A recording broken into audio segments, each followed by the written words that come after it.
अस्सलाम वालेकुम। FSc part 1 यानी फर्स्ट ईयर का chapter number 3 motion and force का जो टॉपिक आज हम डिस्कस करने जा रहे हैं वो है प्रोजेक्टाइल मोशन। हम देखते हैं कि प्रोजेक्टाइल मोशन क्या है और प्रोजेक्टाइल मोशन का पढ़ना आपके लिए क्यों ज़्यादा ज़रूरी है। इसका आंसर भी वीडियो में आगे चल के मैं आपको देने वाला हूं, लेकिन सबसे पहले मैं आपको प्रोजेक्टाइल मोशन को पढ़ाने से पहले मैं आपको वन डायमेंशन और टू डायमेंशन के बारे में बताना चाहूंगा कि वन डायमेंशन मोशन क्या होती है और टू डायमेंशनल मोशन क्या होती है। आप देखिएगा जरा यहां पे हमारे पास तो वन डायमेंशन मोशन क्या है, देखिएगा जरा।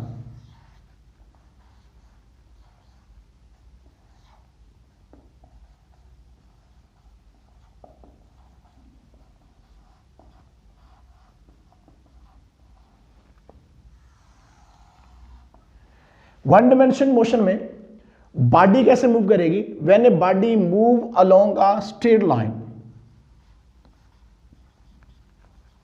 व्हेन अ बॉडी मूव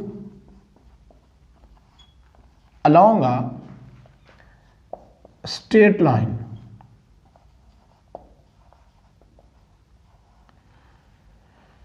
और वो स्ट्रेट लाइन कैसी हो सकती है? वो एक्स एक्सिस पे भी हो सकती है और वो वाई एक्सिस पे भी हो सकती है। When a body move along a straight line along x axis और वाई एक्सिस,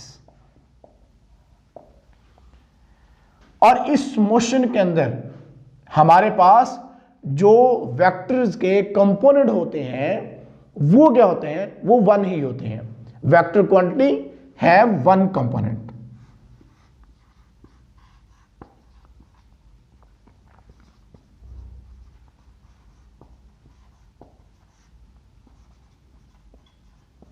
है वन कंपोनेंट, यानी कि इस केस में, इस मोशन के केस में हमारे पास वेक्टर क्वांटिटी का सिर्फ एक ही कंपोनेंट इन्वॉल्व होगा। आप देखिएगा कि यहां पे मेरे पास एक बॉल है और वो मूव करके जा रही है। आप देख सकते हैं कि ये ball equal distance equal interval of time में कवर कर रही है, यानी जितना डिस्टेंस बॉल ने यहां तक कवर किया उतना डिस्टेंस ही बॉल ने यहां तक भी कवर किया, इसी तरह से यहां तक भी उतना डिस्टेंस कवर किया और इधर तक भी और यहां तक भी। यानी बॉल जो है वो इक्वल इंटरवल ऑफ टाइम में इक्वल डिस्टेंस कवर करके जा रही है। तो इट मीन बॉल की स्पीड क्या रही है? बॉल की स्पीड कांस्टेंट रही है।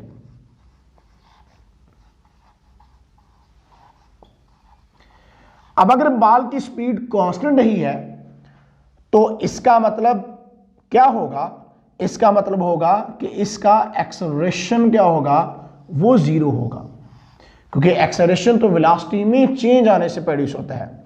अब ये हॉरिजॉन्टल मोशन है बॉल की, और हॉरिजॉन्टल मोशन किस वजह से होती है?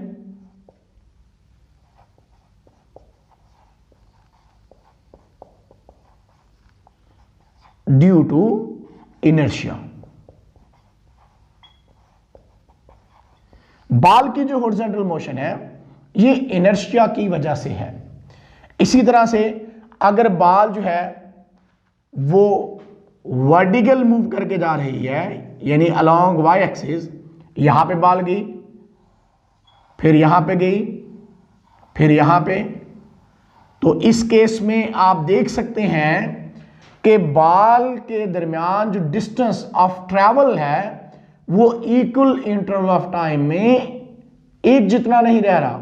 आप देख सकते हैं कि यहां पे उसका डिस्टेंस एक जितना ही था, लेकिन जब बॉडी ने वर्टिकल मोशन की, यानी गेंद बॉल हमारे पास जो है वो वर्टिकल मोशन कर रही है, यानी आउटवर्ड डायरेक्शन के अंदर मूव करके जा रही है, तो अब देख रहे हैं कि उसकी वेलोसिटी डिक्रीज हो रही है। उसकी वेलोसिटी डिक्रीज किस वजह से हो रही है? बेसिकली उसकी ग्रेविटेशनल फोर्स की वजह से इसकी वेलोसिटी डिक्रीज हो रही है, जो इसको डाउनवर्ड खींच रही है। तो हम कह सकते हैं कि वर्टिकल मोशन किस वजह से होती है?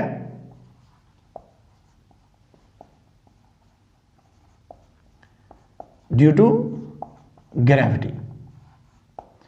और जबकि बाल या कोई ऑब्जेक्ट आउटवर्ड डायरेक्शन में मूव करके जाता है तो इट मीन आउटवर्ड डायरेक्शन में मूव करेगा तो उसके लिए जी की वैल्यू क्या होगी? वो नेगेटिव होगी। अब देखिएगा जरा, टू डिमेंशनल मोशन क्या होती है?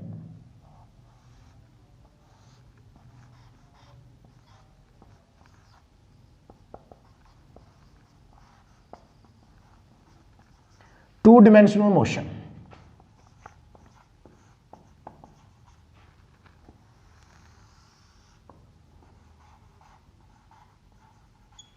when a body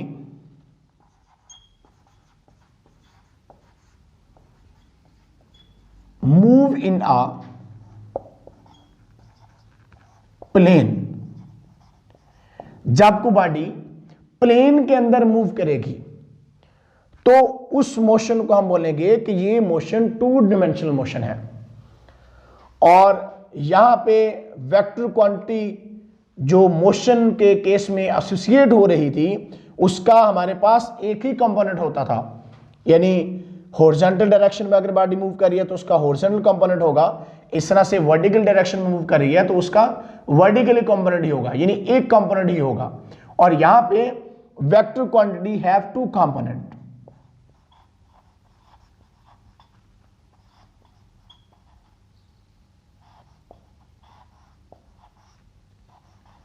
vector quantity have two component. और ये दो कंपोनेंट क्या होते हैं इसका वीडियो में आगे चल के आपको आंसर देंगे। तो आपने देखा कि यहां पे हमारे पास बाल हॉरिजॉन्टल डायरेक्शन में ड्यू टू इनर्शिया मूव करके जा रही है, वर्टिकल डायरेक्शन में ड्यू टू ग्रेविटी मूव करके जा रही है, लेकिन एक ही डायरेक्शन थी। और इसमें क्या थी? एक ही डायरेक्शन थी। लेकिन जब टू डिमेंशनल की हमने बात की तो इस केस में हमारे पास वेक्टर क्वांटिटी जो एसोसिएट हो रही थी मोशन में, उसके हमारे पास दो कंपोनेंट आते हैं। यानी एक पार्टिकल अगर सर्कल के अंदर मूव कर रहा है, एक ऑब्जेक्ट अगर सर्कल के अंदर मूव कर रहा है तो यहां पे हमारे पास उसकी टू डिमेंशंस आ रही हैं, एक एक्स एक्सिस है और एक वाई एक्सिस है। तो टू डिमेंशन के बाद अब जरा देखिएगा, कुछ और एग्जांपल्स के थ्रू आपको बताते हैं कि ये वन डिमेंशन और टू डिमेंशन असल में हमारे पास ये टू वन डिमेंशनल हमारे पास बनने वाली हैं। किस तरह से देखिएगा जरा, यहां पे हमारे पास एक ट्रक मूव करके जा रहा है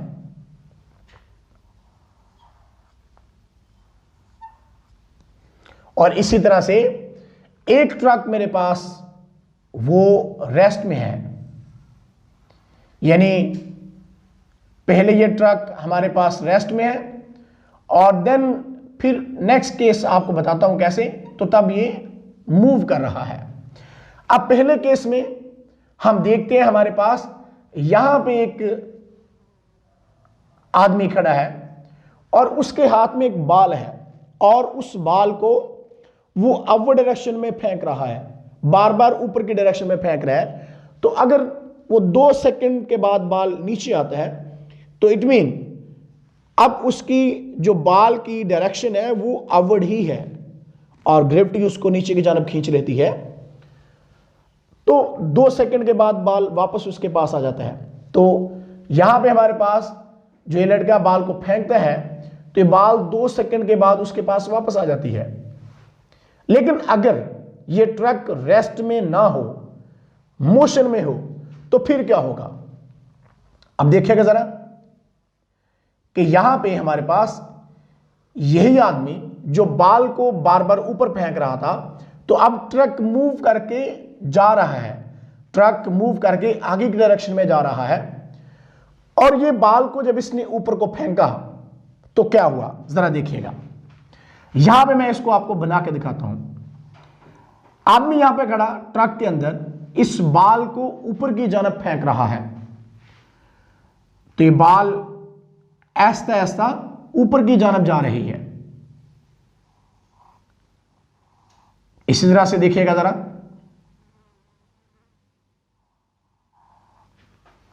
फिर देखिएगा जरा,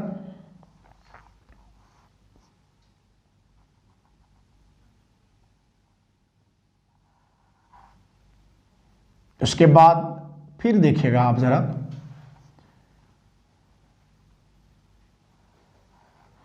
आप अगर गौर करें तो जो आदमी ट्रक के अंदर खड़ा है, जो बाल को बार बार ऊपर की जानब फेंक रहा है, तो बाल उसके दोबारा हाथ के अंदर आ रही है। लेकिन अगर कोई आदमी बाहर खड़ा उसको ऑब्जर्व कर रहा है, तो उसके लिहाज से इस बाल की दो मोशन है। जो ट्रक के अंदर आदमी खड़ा है उसको लग रहा है कि एक ही डायरेक्शन है, मैं बाल को ऐसे ऊपर फेंक रहा हूं, बाल मेरे हाथ में आ रहा है, बाल को ऊपर फेंक रहा हूं, बाल मेरे हाथ में आ रहा है। लेकिन जो बाहर खड़ा आदमी इसको ऑब्जर्व कर रहा है, उसके लिहाज से ये दो तरह की मोशन हो रही है। कैसे, जरा देखिएगा इसको। अब यहां पे बाल आगे की डायरेक्शन में भी जा रहा है और ऊपर की डायरेक्शन पे भी जा रहा है। यानी जब ट्रक यहां पे था तो बाल को उसने फेंका, और ट्रक जब मूव करके यहां पे आ गया तो उस आदमी के हाथ में बाल जरूर आया, लेकिन बाल ने हॉरिजॉन्टल डिस्टेंस भी कवर किया है और वर्टिकल डिस्टेंस भी कवर किया है उस ऑब्जर्वर के लिहाज से, जो यहां पे खड़ा इस आदमी को ऑब्जर्व कर रहा था। इस ट्रक के अंदर जो बाल फेंक रहा था उसको ऑब्जर्व कर रहा था। तो उस केस में आपके पास एक हॉरिजॉन्टल मोशन आ रही थी और एक वर्टिकल मोशन आ रही थी। यानी बाल जो है वो आगे की डायरेक्शन में भी जा रहा था, फॉरवर्ड भी जा रहा था और अपवर्ड डायरेक्शन में भी जा रहा था। आप यहां पे भी देख सकते हैं कि जब ये ट्रक मूव करके यहां पे पहुंचेगा तो बाल उस आदमी के हाथ में ही आई है, लेकिन बाहर खड़े आदमी को क्या लगा है, बाहर खड़े आदमी ने ऑब्जर्व किया है कि बाल आगे की डायरेक्शन में भी गया है और बाल ऊपर की डायरेक्शन में भी गया है। यानी यहां पे दो तरह की बाल की मोशन हो रही है, हॉरिजॉन्टल भी हो रही है और वर्टिकल मोशन भी हो रही है। लेकिन जो ट्रक में खड़ा आदमी है उसको लग रहा है कि जस्ट वर्टिकली मोशन हो रही है। इसी तरह से हमारी अर्थ जो है वो सूरज के गिर्द घूम रही है। अब अगर कोई आदमी वो अर्थ के ऊपर खड़ा है और वो जंप करता है, तो आपको लगता है कि वो आदमी जब जंप करेगा तो उसकी क्या एक ही मोशन होगी, क्या हॉरिजॉन्टल मोशन होगी या वर्टिकल मोशन होगी? तो अर्थ क्या करती है, अर्थ रोटेट करती है। जब जमीन रोटेट करेगी, जमीन जो है वो सूरज के गिर्द घूमेगी, तो फिर क्या होगा, ये अर्थ रोटेट करके जब यहां पे आ जाएगी तो आदमी ने जो जंप किया था वो बेशक इसके ऊपर रहा, लेकिन उसने हॉरिजॉन्टल डिस्टेंस भी कवर किया और वर्टिकल डिस्टेंस भी उसने कवर किया है। यानी आप इसकी मोशन को भी देख सकते हैं कि जो आदमी अर्थ की सरफेस के ऊपर खड़ा होके जंप कर रहा है तो वो भी दो मोशन ही कर रहा है, हॉरिजॉन्टल डिस्टेंस भी कवर कर रहा है और वर्टिकल डिस्टेंस जो है वो भी कवर कर रहा है।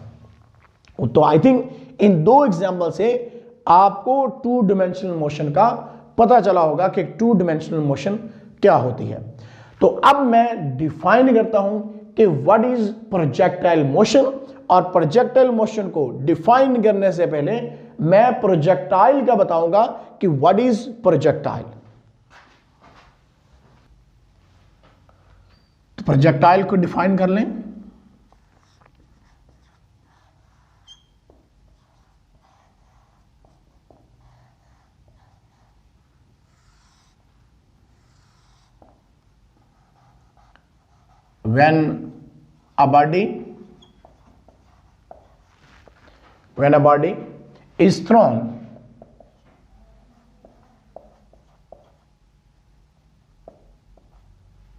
when a body is thrown outward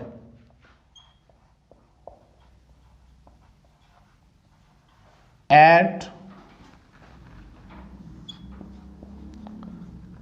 some angle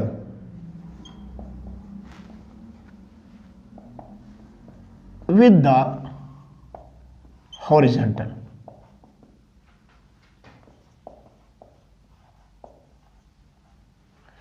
जब किसी बॉडी को हम अपवर्ड फेंकते हैं with some angle with the horizontal, horizontal के साथ कोई वो एंगल बनाती है, then the body is called projectile, then the body is called projectile. अब देखिएगा कि हमारे पास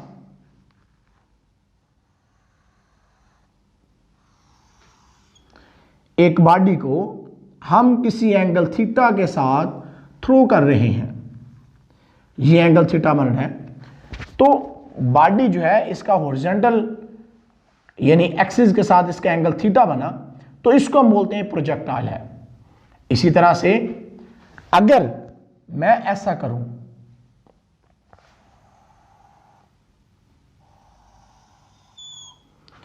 एक बॉडी को यहां से थ्रो करूं, तो बॉडी पहले फॉरवर्ड डायरेक्शन में मूव करेगी, तो देन बॉडी क्या होगी, इस तरह से डाउनवर्ड आ जाती है। क्यों आती है इसका भी मैं आपको आंसर करता हूं, लेकिन अगर आप देखें इन दोनों फिगर्स के अंदर एक रिजेंबलिंग पाई जा रही है। अगर मैं इसको इस तरह से करके डिवाइड कर दूं, तो आपको ऐसा लग रहा होगा कि ये और ये दोनों एक ही चीज हैं। तो ये मैं कहूंगा ये हमारा केस नंबर 1 आज होगा, और इसी तरह से इसको हम केस नंबर 2 के तौर पर लेंगे और इनको हल करके आपको बताएंगे। क्योंकि न्यूटन्स लॉ ऑफ मोशन जो थे हमारे पास, तो वो हमें किसके बारे में बताते थे, वो हमें इक्वेशन ऑफ मोशन, जब बॉडी स्ट्रेट लाइन के अंदर मूव करती थी, सीधी लाइन के अंदर मूव करती थी, विद यूनिफॉर्म एक्सेलरेशन के साथ मूव करती थी, तो उनके लिए वो इक्वेशंस थी। लेकिन अब जब बॉडी स्ट्रेट लाइन में मूव नहीं कर रही थी, विद सम एंगल थीटा के साथ मूव कर रही थी, तो इस केस में साइंटिस्टों को बहुत हद तक प्रॉब्लम का सामना करना पड़ा था कि अब हम मोशन को कैसे फाइंड आउट करेंगे। तो इसी के लिए हम आज प्रोजेक्टाइल मोशन को पढ़ने जा रहे हैं। तो सबसे पहले हम प्रोजेक्टाइल मोशन जो है इसको डिफाइन करते हैं कि प्रोजेक्टाइल मोशन है क्या।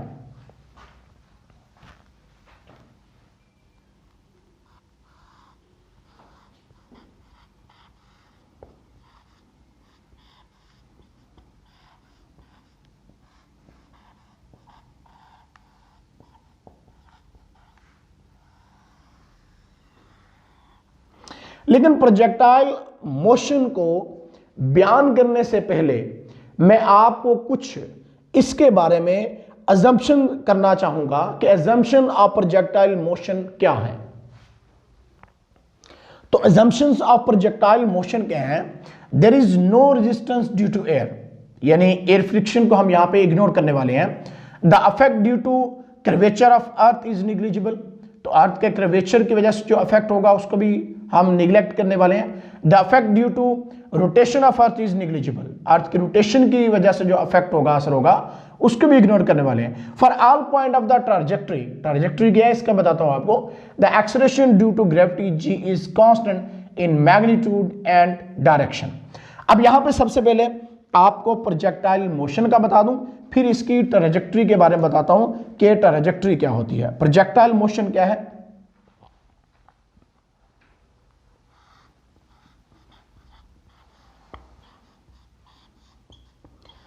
projectile motion is two-dimensional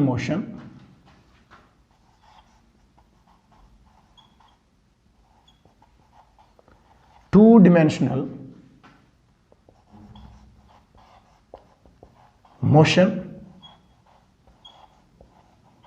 under the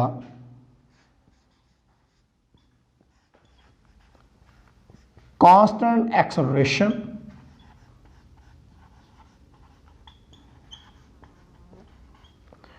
due to gravity. इन्हीं जो प्रोजेक्टाइल मोशन होती है ये 2 डिमेंशनल मोशन होती है under the constant acceleration due to gravity. और यहां पे 2 डिमेंशनल मोशन क्या है, एक हॉरिजॉन्टल मोशन होती है और एक वर्टिकल मोशन होती है। यानी जब एक प्रोजेक्टाइल को फेंका जाता है तो ये हॉरिजॉन्टल कंपोनेंट इसका इनिशियली ये प्रोजेक्टाइल क्या करता है, ये आगे की डायरेक्शन में मूव कर रहा है, और देन फिर क्या होगा, इसका हॉरिजॉन्टल कंपोनेंट अगर हम थ्रू आउट देखें तो वो एक जितना रह रहा है, लेकिन इसका अगर आप वर्टिकल कंपोनेंट देखें तो ये हमारे पास क्या हो रहा है, ये इंक्रीज कर रहा है। आप देख सकते हैं यहां पे कि इसका हॉरिजॉन्टल कंपोनेंट सेम रह रहा है, लेकिन इसका वर्टिकल कंपोनेंट क्या कर रहा है, वो इंक्रीज कर रहा है। और अब प्रोजेक्टाइल के अगर मोशन को देखें तो ये प्रोजेक्टाइल की मोशन क्या है, 2 डिमेंशनल मोशन ही है। इसमें हॉरिजॉन्टल कंपोनेंट इसका कांस्टेंट रह रहा है और वर्टिकली मोशन जो हमारे पास हो रही है ड्यू टू ग्रेविटी, और वो क्या है, उसका कंपोनेंट देखिए इंक्रीज कर रहा है, यानी वो बढ़ती जा रही है। तो इसलिए हमने यहां पे लिखा है projectile motion is 2 dimensional motion under the constant acceleration due to gravity. तो अब ये एक्सेलरेशन जो ग्रेविटेशनल एक्सेलरेशन है उसकी वजह से ही प्रोजेक्टाइल जो है वो मोशन करके डाउनवर्ड आ रहा है। अब इसके अगर हम ट्रैजेक्टरी की बात करें कि व्हाट इज ट्रैजेक्टरी, यहां पे वर्ड यूज हुआ था ट्रैजेक्टरी, तो ट्रैजेक्टरी को हम डिफाइन कर लेते हैं कि what is trajectory.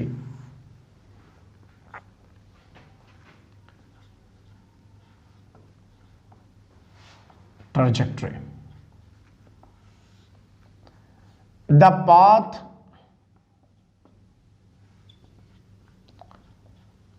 followed by a projectile। Projectile जिस पाथ को फॉलो करता है, प्रोजेक्टाइल मोशन में जिस भी पाथ को वो फॉलो करेगा उसको हम बोलते हैं ट्रैजेक्टरी। और यहां पे जो हमारे पास प्रोजेक्टाइल मोशन के केस में हमारे पास जो उसका पाथ बन रहा है वो कैसा होगा, वो पैराबोला होगा।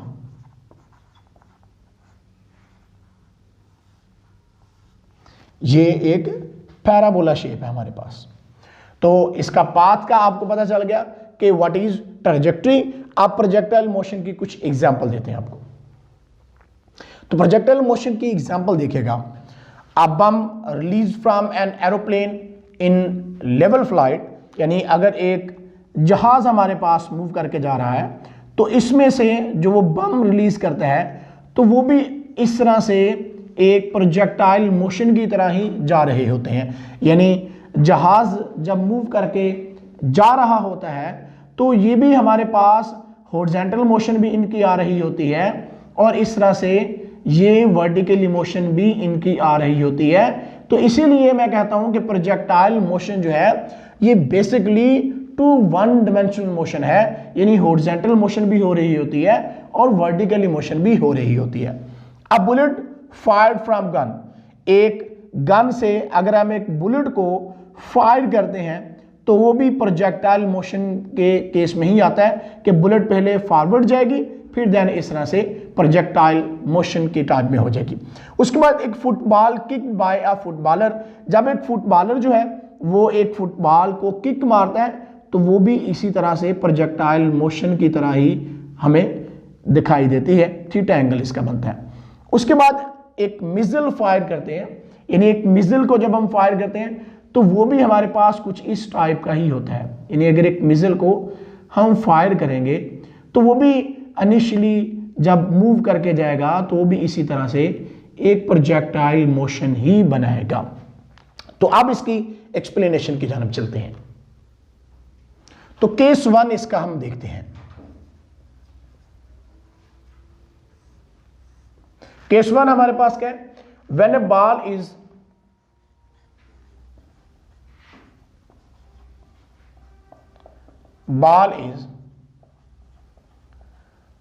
थ्रोन हॉरिजॉन्टली,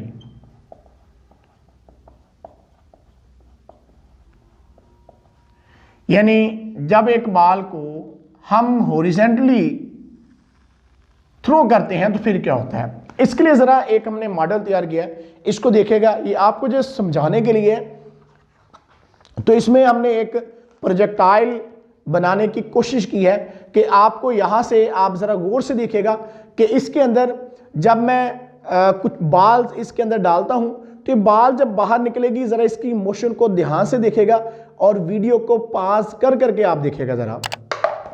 तो आप देख सकते हैं कि इनिशियली हमारे पास क्या होता है, इनिशियली ये बाल जो है वो हॉरिजॉन्टल जाता है, देन फिर हमारे पास क्या होता है इन द डाउनवर्ड डायरेक्शन, यानी वर्टिकली मोशन कर रहा है। आप फिर से देखिएगा जरा इसको, तो फिर देखिएगा जरा ताकि आप अंडरस्टैंड इसको कर सकें कि पहले हॉरिजॉन्टल है और बाद में फिर क्या होता है ये वर्टिकल जाता है। यानी पहले यहां से जब ये बॉल निकलता है तो ये हॉरिजॉन्टल डिस्टेंस कवर करता है, उसके बाद डाउनवर्ड डायरेक्शन मूव करता है। फिर से देखिएगा तो आप देख सकते हैं, आई थिंक आपको समझ आ गई होगी कि किस तरह से मोशन करता है। तो यही चीज हम यहां पे आपको दिखा रहे हैं कि पहला केस हमारे पास है when A ball is throne horizontally, जब एक बॉल को हॉरिजॉन्टली हम यहां पे फेंक रहे हैं तो हम देखेंगे सबसे पहले इसका ये डिस्टेंस हॉरिजॉन्टल कितना कवर करता है प्रोजेक्टाइल, और उसके बाद हम देखेंगे कि ये वर्टिकल डिस्टेंस कितना कवर करता है। तो एक्सप्लेनेशन में आप क्या लिखेंगे, consider the motion of a ball when it is throne horizontally from a certain height. Consider the motion of a ball when it is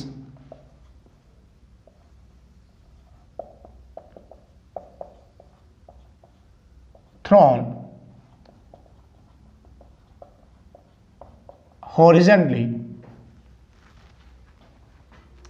from certain height.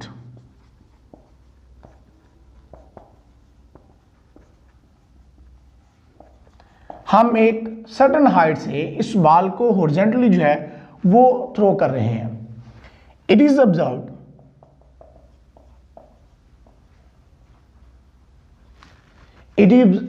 That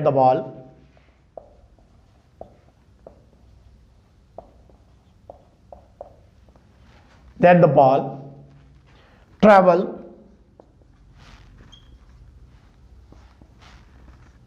forward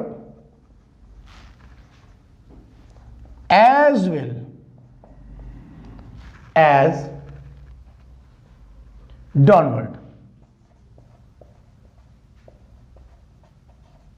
कि ball जो है वो forward direction में यानी आगे को move कर रहा है, तो देन फिर क्या हुआ ये डाउनवर्ड डायरेक्शन में भी मूव करके जा रहा है until it strikes something.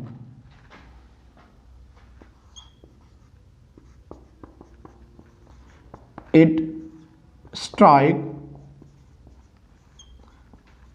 something. जब तक ये किसी से टकरा नहीं जाएगा ये इसी तरह से मूव करके जाएगा। अब हम क्या सपोज करते हैं, suppose that the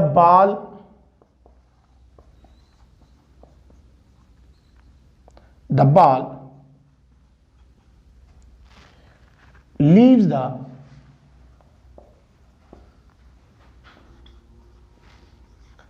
hand of the thrower, यानी जो इसको थ्रो कर रहा है, एट पॉइंट ए, ये पॉइंट ए है जिससे वो बॉल को क्या कर रहा है थ्रो कर रहा है, and eight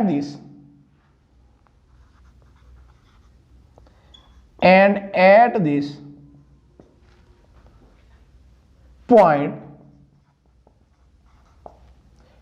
velocity is completely horizontal. Completely horizontal. Let this velocity is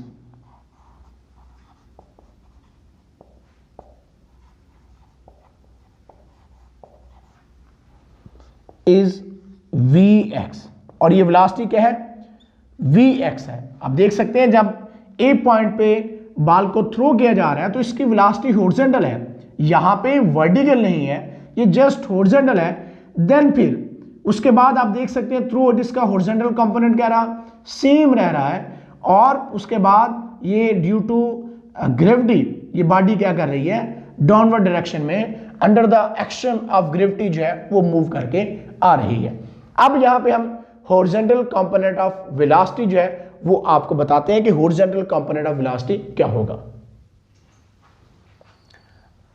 since the body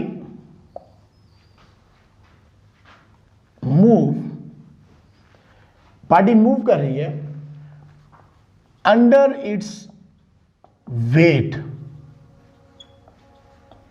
body जो है वो अब वेट की वजह से ही मूव कर रही है।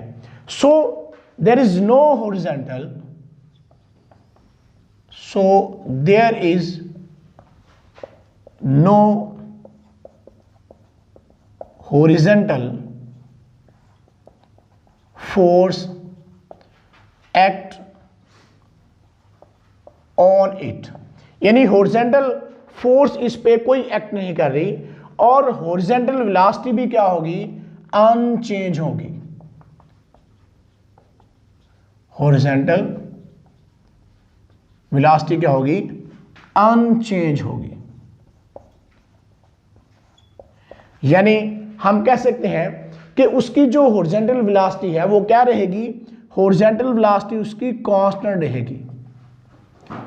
तो जब हॉरिजॉन्टल फोर्स कोई एक्ट नहीं कर रही, इसका मतलब under the action of gravity body move करके आ रही है, तो हम कह सकते हैं कि उसका जो Fx यानी हॉरिजॉन्टल जो फोर्स उस पर एक्ट करनी है वो क्या है, वो जीरो है, और जो उसका horizontal component of velocity Vx है वो हमारे पास क्या है, वो कांस्टेंट है। आप देख सकते हैं कि उसकी हॉरिजॉन्टल वेलोसिटी वाला कंपोनेंट एक जितना ही है, लेकिन under the action of gravity जब डाउनवर्ड बॉल आ रही है तो इस सूरत में आप देख सकते हैं कि ये वाला कंपोनेंट उसका जो है वो बढ़ता जा रहा है, लेकिन उसका हॉरिजॉन्टल कंपोनेंट हमारे पास क्या रहा, सेम रहा। इसलिए हम लिख सकते हैं कि उसका हॉरिजॉन्टल कंपोनेंट ऑफ वेलोसिटी क्या हमारे पास, ये कांस्टेंट है।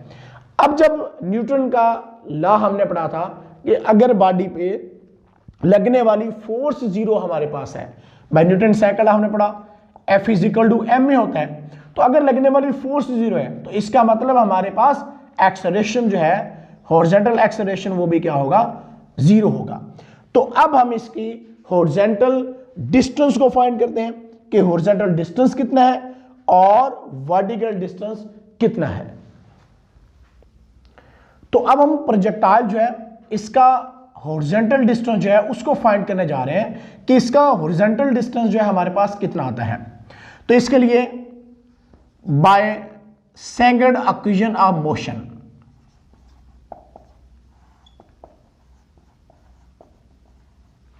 अब सेकंड इक्वेशन ऑफ मोशन क्या थी, S = VIT plus half AT²। अब अगर आप देखें तो हमारे पास यहां पे जो इनिशियल वेलोसिटी का कंपोनेंट आ रहा हमारे पास वो हॉरिजॉन्टल कंपोनेंट ही है, वो क्या है, Vx है, और जो S है ये हम डिस्टेंस को x से रिप्रेजेंट कर रहे हैं, इसलिए हम इसको x से रिप्रेजेंट कर देते हैं। और यहां पे हमारे पास एक्सेलरेशन जो है, क्योंकि इनिशियली हॉरिजॉन्टल कंपोनेंट ही है और इस वजह से यहां पे कोई फोर्स एक्ट नहीं कर रही, तो जिस वजह से इसका एक्सेलरेशन भी क्या होगा, इसका एक्सेलरेशन हमारे पास जीरो हो जाएगा। तो हम कह सकते हैं यहां पे कि एक्सेलरेशन हमारा जीरो है और s जो है वो x के इक्वल है, और vi जो कंपोनेंट हमारे पास वो vx के बराबर है, यानी इनिशियल वेलोसिटी जस्ट हॉरिजॉन्टल है। तो s को x में चेंज कर देते हैं, और vi जो इनिशियल वेलोसिटी है वो हॉरिजॉन्टल है vx के बराबर, तो इसको vx से रिप्रेजेंट कर देते हैं, और मल्टीप्लाई किससे कर देते हैं, मल्टीप्लाई टाइम के साथ कर देते हैं। तो अगर हम जो हॉरिजॉन्टल कंपोनेंट है उसको टाइम के साथ मल्टीप्लाई कर दें तो हमें उसका हॉरिजॉन्टल डिस्टेंस जो है वो फाइंड आउट हो जाएगा कि वो कितना है। तो अब हम इसकी वर्टिकल मोशन की बात करते हैं।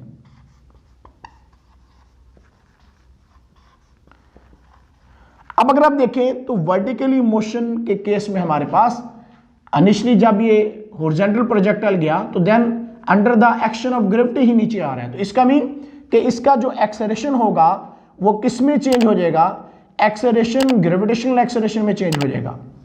तो हम कह सकते हैं कि ये एक्सेलरेशन जो हमारे पास आ रहा है यानी vertically motion of the same motion as a freely falling object, यानी एक्सेलरेशन ग्रेविटेशन एक्सेलरेशन बन रहा है, इसलिए हम कह सकते हैं कि जो प्रोजेक्टाइल की वर्टिकली मोशन हमारे पास है वो ऐसे ही है जैसे फ्रीली फॉलिंग ऑब्जेक्ट की होती है। अब हम वर्टिकली डिस्टेंस फाइंड करते हैं, vertical distance.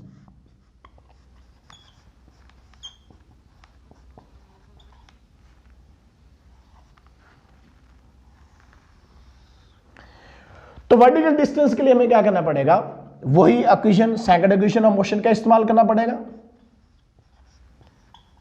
By second equation of motion. अब सेकंड इक्वेशन ऑफ मोशन में हम देखते हैं, तो सेकंड इक्वेशन ऑफ मोशन होती है S is equal to VIT plus half AT square. अब यहां पे हमारे पास जो S होगा वो वर्टिकल डिस्टेंस को हमने Y से रिप्रेजेंट किया हुआ है, तो इसलिए S Y के इज इक्वल टू आ जाएगा, और जो हमारा इनिशियल वर्टिकली कंपोनेंट है वो 0 है क्योंकि इनिशियली हॉरिजॉन्टली बाल ने मूव किया था, तो इसलिए VI इसको हम कह दें अगर, तो ये इनिशियल वर्टिकल कंपोनेंट हमारे पास क्या है, 0 है। और जो यहाँ पे एक्सेलरेशन होगा वो वर्टिकली है, तो इसलिए इस AY लिखते हैं, और AY जो होगा हमारे पास वो ग्रेविटेशनल एक्सेलरेशन बन जाएगा। तो S की जगह पे हम Y लिख देते हैं, और VIY क्योंकि हमारे पास 0 है तो जब ये टाइम के साथ मल्टीप्लाई होगा ये 0 हो जाएगा, और हाफ आ जाएगा हमारे पास।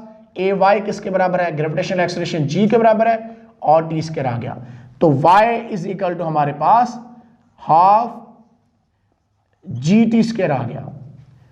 तो इसका मतलब क्या हुआ, इसका मतलब ये हुआ कि हमारा वर्टिकल डिस्टेंस जो है वो हाफ GT स्क्वायर के बराबर है, यानी कि हॉरिजॉन्टल कंपोनेंट के केस में हमारे पास आप देख सकते हैं कि हॉरिजॉन्टल कंपोनेंट उसका जो है यानी हॉरिजॉन्टल वेलोसिटी उसकी क्या है, थ्रू आउट कांस्टेंट है, और ग्रेविटेशनल एक्सेलरेशन G भी उसका क्या है, ये भी कांस्टेंट है। तो इस टाइप ऑफ मोशन को हम बोलते हैं कि ये हमारे पास है प्रोजेक्टाइल मोशन। तो केस नंबर 2 में देखेगा, when a projectile thrown at angle theta with the horizontal, या इसको ऑब्लिक मोशन भी हम कहते हैं, यानी ऑब्लिक प्रोजेक्टाइल, ऑब्लिक प्रोजेक्टाइल लिख लें ज्यादा बेहतर रहेगा ये।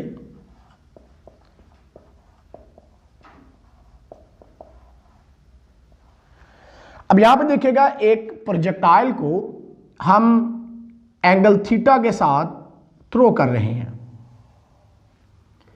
ये एंगल थीटा है जिसके साथ हमने प्रोजेक्टाइल को थ्रो किया, और ये इसकी VI इनिशियल वेलोसिटी है जिससे हमने इस प्रोजेक्टाइल को थ्रो किया। तो इसमें हमारे पास हम इस प्रोजेक्टाइल की मोशन को स्टडी करने के लिए हम इसकी इनिशियल वेलोसिटी जो है इसको इसके कंपोनेंट में रिजॉल्व कर लेंगे। कैसे करते हैं देखिएगा जरा।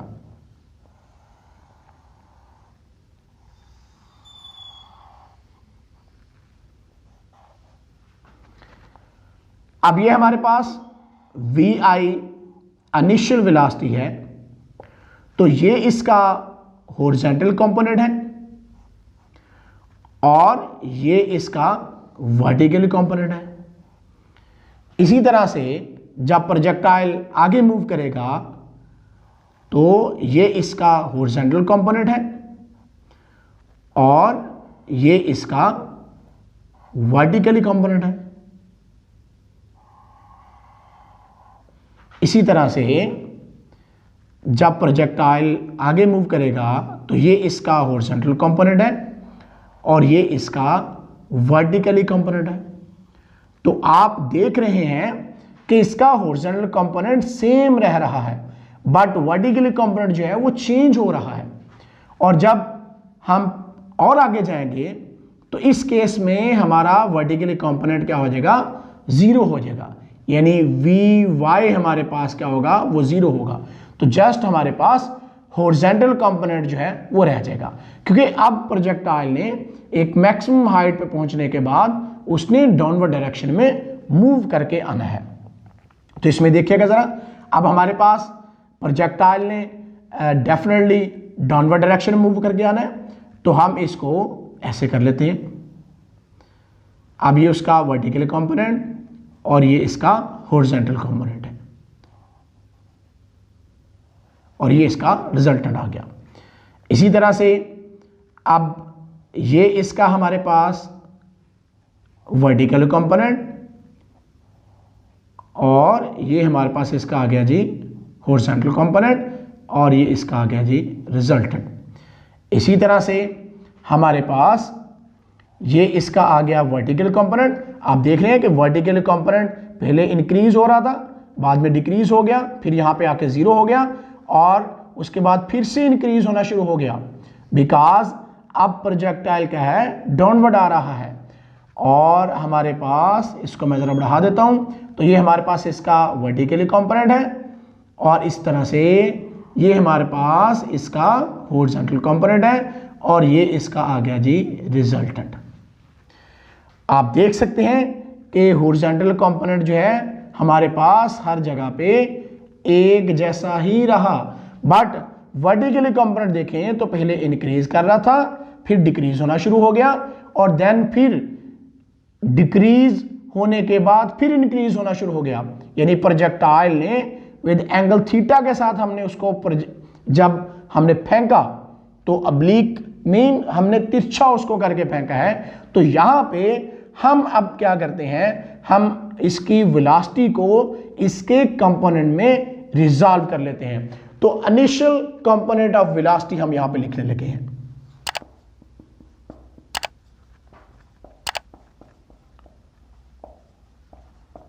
कंपोनेंट ऑफ वेलोसिटी,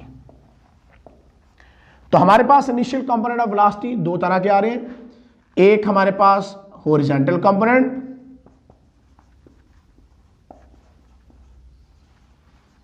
और एक हमारे पास आ रहा है वर्टिकली कंपोनेंट।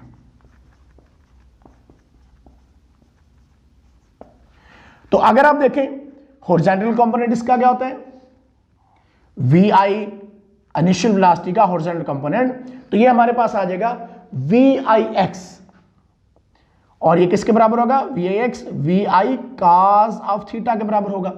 इसी तरह से ये इनिशियल वेलोसिटी का वर्टिकल कंपोनेंट है, और ये होगा वी आई वाई जो के बराबर होगा v i sine of theta के बराबर होगा। सो इस तरह से हॉरिजॉन्टल और वर्टिकल कंपोनेंट को हम लिख सकते हैं। तो हमारे पास हॉरिजॉन्टल कंपोनेंट हमने देखा किसके बराबर है, v i x v i cos of theta, and v i y is equal to v i sine of theta के बराबर हमारे पास आ रहा है। अब अगर हॉरिजॉन्टल एक्सेलरेशन की बात करें,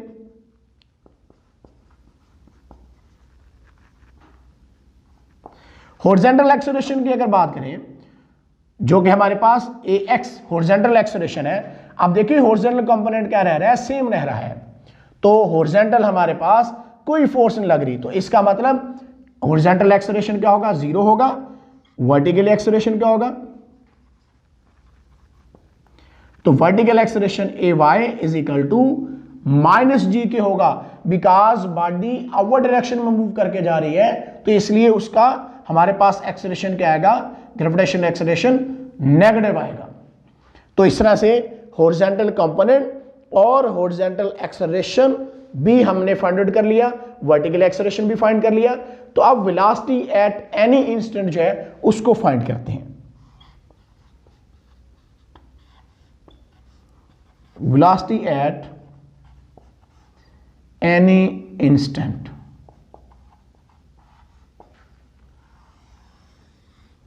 तो velocity at any instant find करने के लिए हमें हॉरिजॉन्टल कंपोनेंट और वर्टिकल कंपोनेंट को फाइंड आउट करना पड़ेगा। तो हम यहां पे लिख लेते हैं सबसे पहले horizontal component.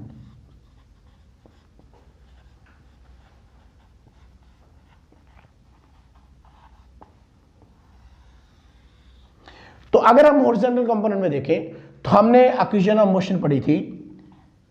First equation of motion Vf is equal to Vi plus AT। अब अगर आप देखें कि इसकी जो हॉरिजॉन्टल कंपोनेंट हमारे पास है, यानी ये इसकी इनिशियल वेलोसिटी है, फाइनल वेलोसिटी आप 1 सेकंड के बाद, 2 सेकंड के बाद, 3 सेकंड के बाद, 4 सेकंड के बाद फाइंड कर लो, या यहां पे भी आप फाइंड कर सकते हैं। तो ये जरूरी नहीं है कि आपने फाइनल वेलोसिटी यहां पे लेनी, यहां पे लेनी, यहां पे लेनी है। आप किसी भी इंस्टेंट पे आप उसकी फाइनल और इनिशियल वेलोसिटीज को फाइंड आउट कर सकते हो। तो आप हॉरिजॉन्टल कंपोनेंट अगर हम देखें तो हमारे पास मैंने बताया फर्स्ट इक्वेशन ऑफ मोशन होती है Vf is equal to Vi plus AT।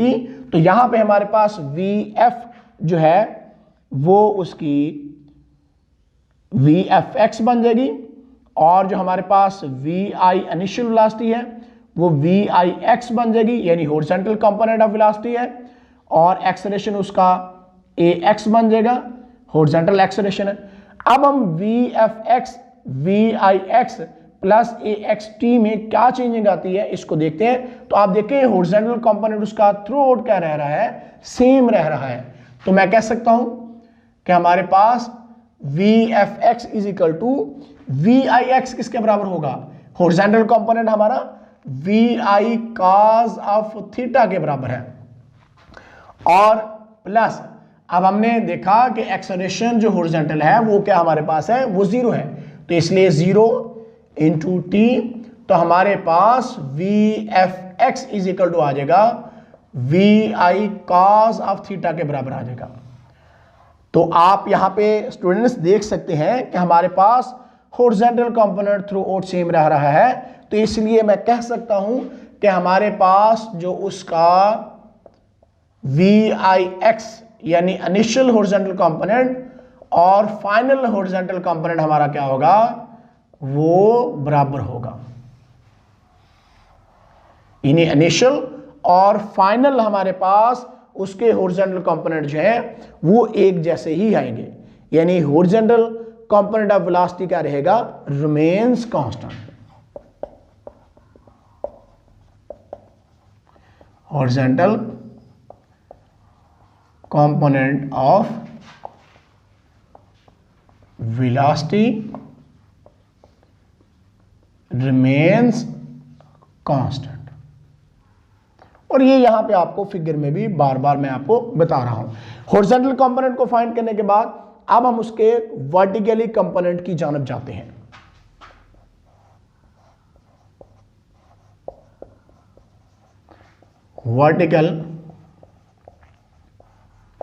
Vertical component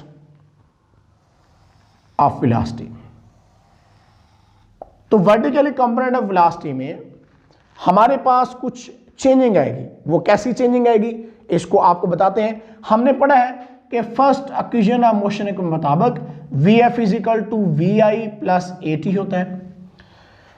अब यहां पे अगर आप देखें तो हमारे पास हॉरिजॉन्टल कंपोनेंट तो सेम रहा था, लेकिन वर्टिकल कंपोनेंट में आप देख सकते हैं कि पहले हमारे पास ज्यादा था, फिर कम हो गया, फिर और कम हो गया, फिर यहां पे जाके 0 हो गया, फिर उसके बाद बढ़ना शुरू हुआ, फिर बढ़ता गया, फिर और ज्यादा बढ़ता गया। तो यानी कि हमारे पास जब हॉरिजॉन्टल कंपोनेंट जो है उसमें कमी आ रही थी, तो इसका मतलब कोई तो चीज उसमें से माइनस हो रही थी। तो अब इसके लिए हम इक्वेशन लिखते हैं Vfy वर्टिकल कंपोनेंट है, इसलिए Viy इसके साथ लगा रहा हूं, इनिशियल वर्टिकल कंपोनेंट है, और जो हमारा एक्सेलरेशन होगा वो किस में चेंज हो जाएगा, वो नेगेटिव ग्रेविटेशनल एक्सेलरेशन बन जाएगा, बिकॉज प्रोजेक्टाइल ऊपर को जा रहा है। तो माइनस हमारे पास क्या आ जाएगा, G, और साथ में हमारे पास T आ जाएगा। अब हमें पता है वर्टिकली कंपोनेंट हमारा किसके बराबर है, Vfy is equal to Vi sine of theta minus GT। तो वर्टिकल कंपोनेंट में से हमारी कोई चीज माइनस GT माइनस हो रही है, इसीलिए ये क्या हो रहा था, कम हो रहा था। तो Vfy is equal to Vi sine of theta minus GT हमारे पास आ जाएगा। लेकिन जब ये प्रोजेक्टाइल यहां पे पहुंचता है, उसके बाद जब ये डाउनवर्ड डायरेक्शन में मूव करके आ रहा है, तो फिर से कंपोनेंट बढ़ रहा है, तो तब G की वैल्यू हम क्या लगाएंगे, पॉजिटिव लगाएंगे।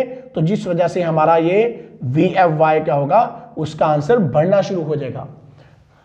तो अब हम यहां पे कह सकते हैं कि हमारा जो पहला केस था जिसमें हॉरिजॉन्टल कंपोनेंट में हमने बताया था कि वेलोसिटी हमारे पास क्या रही थी, रिमेन कांस्टेंट रही थी, और VIX यानी इनिशियल हॉरिजॉन्टल कंपोनेंट और फाइनल हॉरिजॉन्टल कंपोनेंट वो बराबर आए थे। तो यहां पे इस केस में वर्टिकल हॉरिजॉन्टल कंपोनेंट के केस में VIY does not be equal to VFY। यहां पे हमारे पास ये दोनों कंपोनेंट बराबर नहीं आ रहे। तो अब हम इस वेलोसिटी के क्या करते हैं, मैग्नीट्यूड ऑफ वेलोसिटी जो है उसको फाइंड आउट करते हैं कि मैग्नीट्यूड ऑफ वेलोसिटी हमारे पास क्या आएगा।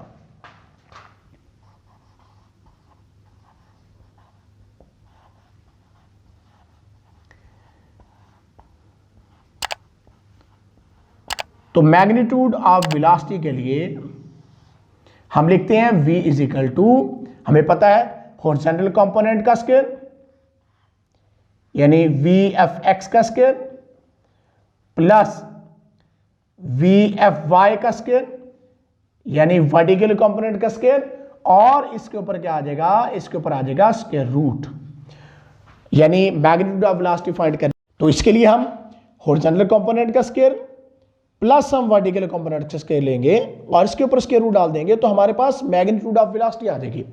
तो अब हम यहां पे इनकी वैल्यूज भी लगा के दिखाते हैं आपको। V is equal to horizontal component हमारा VFX जो है वो किसके इज इक्वल टू था, और फिर उसके बाद हम आपको VFY की वैल्यू बताते हैं। तो VFX हमारा ये रहा VI cos ऑफ थीटा, और इसके ऊपर स्क्वायर है लगाएंगे, प्लस हमारे पास वर्टिकली कंपोनेंट हमारे पास प्लास्टिक का जो है VFY जो कि इज इक्वल टू है VI sine of theta minus GT, और इसके ऊपर भी स्क्वायर है, तो ये इसके रूट हम यहां पे लगा देते हैं। तो अब हम डायरेक्शन ऑफ वेलोसिटी फाइंड करते हैं।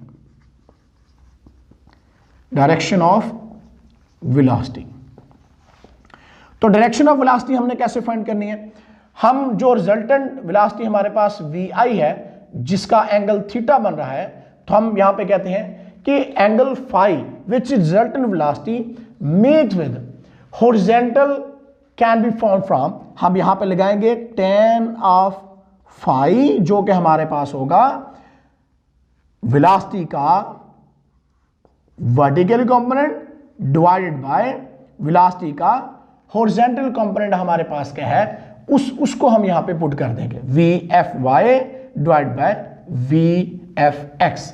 अब VFY हमारे पास किसके बराबर है, VI sine of theta minus GT divided by VFX हमारे पास किसके बराबर है, तो ये हमारे पास है VI cos ऑफ थीटा के।